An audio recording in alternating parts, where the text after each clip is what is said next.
other cultures might know what they have, so I feel like it's good to have multicultural festivals. People singing, people dancing, people having fun. সাম্প্রতিক সময়ে যুক্তরাজ্য জুড়ে পাল্লা দিয়ে বাড়ছে হেট crime.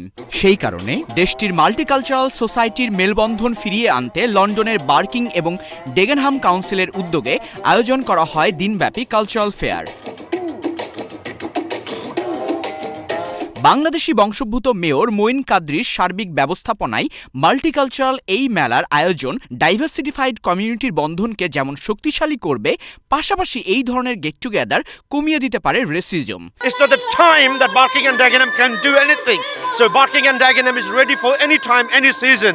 So obviously we know that there are no festivities during the September time, and we love to take risks.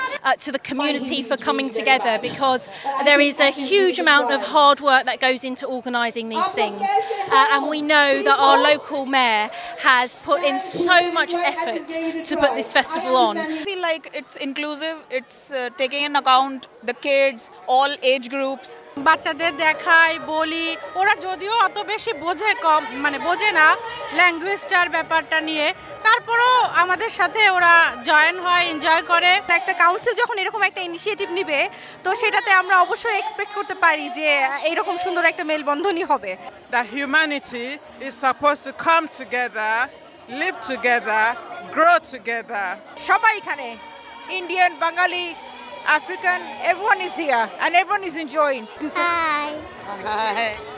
I think to get like a soft play for the kids and that to play with, and all the community to get together and that, like, you know what I mean, like doing more events like this. Racism রে overcome করতে হলে আমরা we should work together diverse communityর সাথে। আমরা সারা বাংলাদেশে, সারা পৃথিবীতে বাঙালির যে মেধা আছে আমরা তা ছড়াই দিতে চাই। এই ধরনের মেলা শুধু মাল্টিকালচারাল সোসাইটির মানুষের মাঝে সম্পর্কই বৃদ্ধি করে না, সাথে বিভিন্ন ধরনের ব্যবসায়ীদের ব্যবসাকে বৃহৎ করার জন্য অবদান রাখে। এখানে আসলে আসল কথা থেকে বিজনেস তো হয়ই, এর সাথে ধরেন আমরা পরিচিতি যেটা ওইটা পাচ্ছি আর কি, সবাই চিনতেছে। অনলাইনে আমরা সবকিছু আপলোডও করতে পারি না, সো ওনারা দেখা যায় এই ধরনের স্টলে হলে চলে আসলে আমাদের প্রোডাক্টগুলো দেখতে পারে।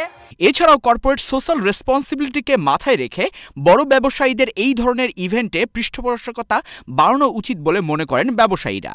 এটা আমি মনে করি আমার এক ধরনের কর্পোরেট সোশ্যাল রেসপন্সিবিলিটি, কিন্তু আমি চাই সবাই যদি মিলে আমরা দেই তাহলে আরো উপকৃত হবে। এছাড়াও এই মেলার মাধ্যমে বাংলাদেশের বন্যা কবলিত এলাকার জন্য ফান্ড সংগ্রহ করা হয়, যেটি ছিল সময় উপযোগী।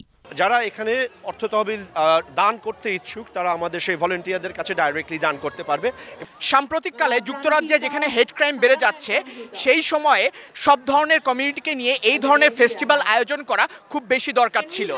এই ধরনের আয়োজন কমিউনিটির মানুষের মধ্যে মেলবন্ধন যেমন বাড়িয়ে তুলবে, তেমনি সবাইকে এক হয়ে সামনের দিকে এগুতে সাহায্য করবে। আসাদুজ্জামান শুভ, চ্যানেল এস নিউজ, লন্ডন।